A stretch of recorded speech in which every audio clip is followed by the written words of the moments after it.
Hello, so the Premier League season is finished now, so it's time to have a look back and see how I got on with my early pre-season predictions. I predicted all the clubs to finish in a particular order, 1 through 20, and see how many of them I got right, see how many of them I got pretty close, and see how many of them I got absolutely wrong.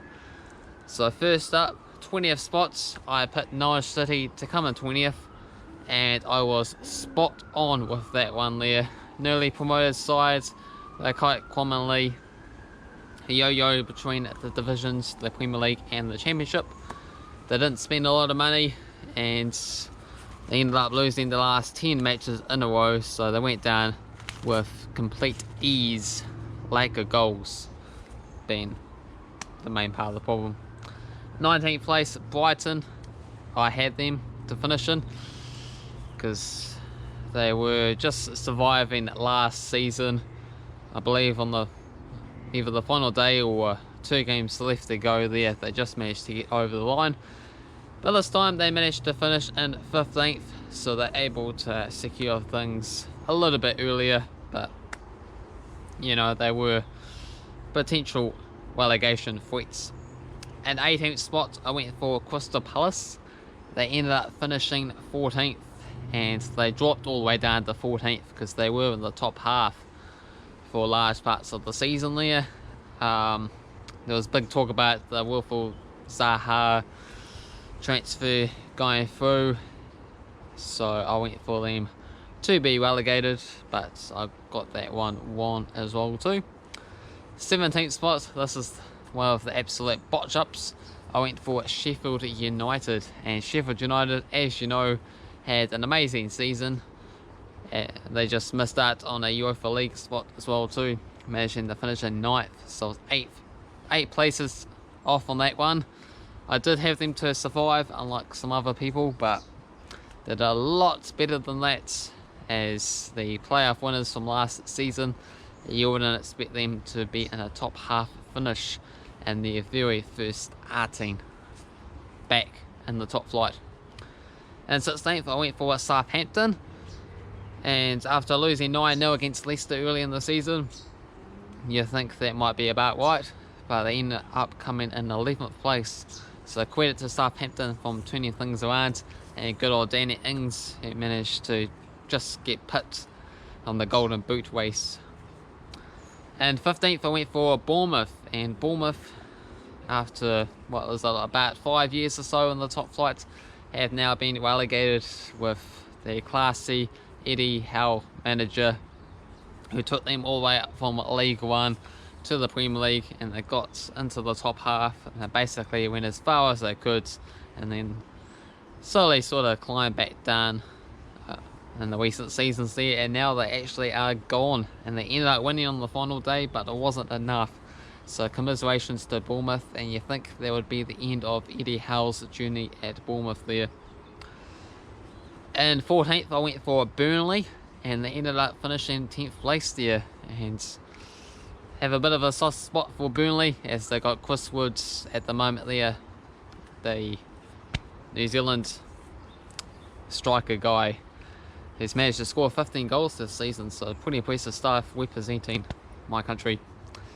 And the 13th, I went for West Ham, and West Ham ended up coming in 16th, and they could have so easily got relegated this season, and that would have been absolutely tragic, considering they had their newly built stadium just recently as well too. So they stayed up, but you should expect a lot more from West Ham. 12th place, I went for Watford. Had this one completely won. They had quite a few manager changes, of 3 this time around, even sacked their manager with just 2 matches left to go in the season with Nigel Pearson. That could have been the difference between staying up and not staying up. So if they're able to get some stability about the club there and stick with a manager for longer than like 3 months or something ridiculous, then they might have actually been able to achieve. So just have to wait and see what they can do in the Championship next time around. And 11th spot, I went for Newcastle here. So I'm pretty pleased with this one, as they ended up coming in 13th place. There's big talk about whether or not there were going to be a takeover bids, and there's still a takeover bids possibility. It seemed like it was going to go through for the upcoming season, but it's all sort of up in the air whether or not it's actually finally going to happen. It was supposed to happen last year potentially, this year potentially, not at all potentially. But if they're able to do it, there was talk of like hundreds of millions of dollars with the new owners, or potentially billions of dollars, a lot more than Manchester City as well too. So it'd be interesting to see how that goes. Potentially they might be title contenders if they're able to sort that business out. And 10th spots, I went for Everton here, which is not too far off as well too. They ended up coming in 12th place. They had revival with manager change, but then there was a bit of another slip up towards the end as well. So Everton, not really a great finish for them. They usually finish around 7th, so things to improve on for next season. 9th spots went for Leicester City, and Leicester City overachieved the season despite absolutely bottling it. They had, what, a 13-point lead over Manchester United there for a Champions League spot, sitting in 3rd place all the way through the season until right towards the ends, and then they slipped down to 5th place with a loss against them. So disappointing, but overachieved effectively considering where they would have predicted they would have been at the start of the season. 8th spots, I actually went for Manchester United to have a shocking season. And yeah, I mean, during the campaign there was quite a few bad results for them. They were losing against the bottom sides, defeating the likes, or joined the likes of Liverpool, defeating like Chelsea, my team, and Manchester City wins and things like that. So it was all over the place for them, and somehow they managed to find the form at the back end of the season and head up all the way up to 3rd place. And 7th spots, I actually went for Aston Villa. Aston Villa, lucky to survive. They did so on the final day of the season against West Ham, and they one draw just enough, but they spend a ton of money this time around, and they have a long-term history of being a Premier League team. Since the last time they were here back in, what, 2015 or so, they were here for the whole entire Premier League existence from 1992. So I thought that 100-odd million boost, and the fact that they know the top flight quite well, would mean potentially they might be a bit of a surprise this season and be the Sheffield United, as it would. So Sheffield United did what I thought Aston Villa would do. So if you swap those ones around, it seems pretty fantastic, but not to be. And 6th place, I went for Arsenal, and Arsenal did worse than 6th place. They ended up coming in 8th place. It's like back in the past seasons, usually a top 4 finish is where they do, but they just gradually sort of climb down the table there.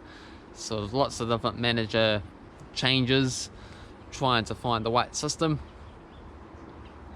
as it's hard to replace such a long-term manager history as of Arsene Wenger. So it might take a bit more time for them to sort that out. 5th place, I went for Wolves.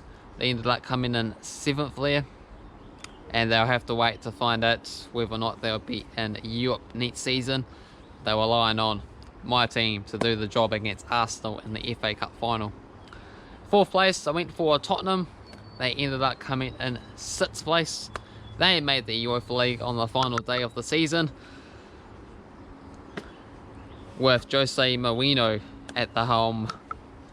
3rd spots, I went for Manchester City. They ended up coming in 2nd place to Liverpool. And 2nd, I went for Liverpool. They ended up winning the Premier League by a long way. Of course, 99 points this season, so congratulations to them. And at the top, I predicted Chelsea to win, as they're my team.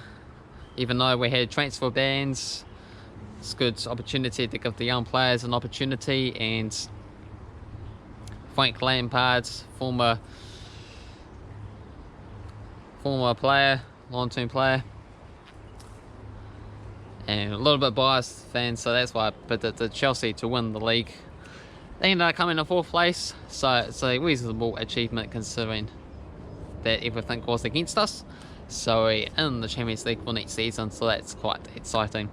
So that's how I got on. How do you think I managed to do? Got just the one, managed to get on the white spots. There was a couple of shockers, the likes of Aston Villa, Sheffield United, and you could also say Watford.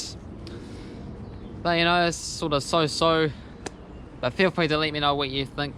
How would you have got on with these predictions? Or if you did make some predictions, how they compare to mine, for example. And feel free to let me know your favourite club in the Premier League, how they got on. Was it a great season, good season, terrible season for them? And I'll make sure to do another prediction for the upcoming Premier League season with the 3 new promoted sides from the Championship as well too. So that should be exciting. Hopefully enjoy. Looking forward to it. If you enjoyed this video, hit the like button. If you're new to this channel, feel free to subscribe.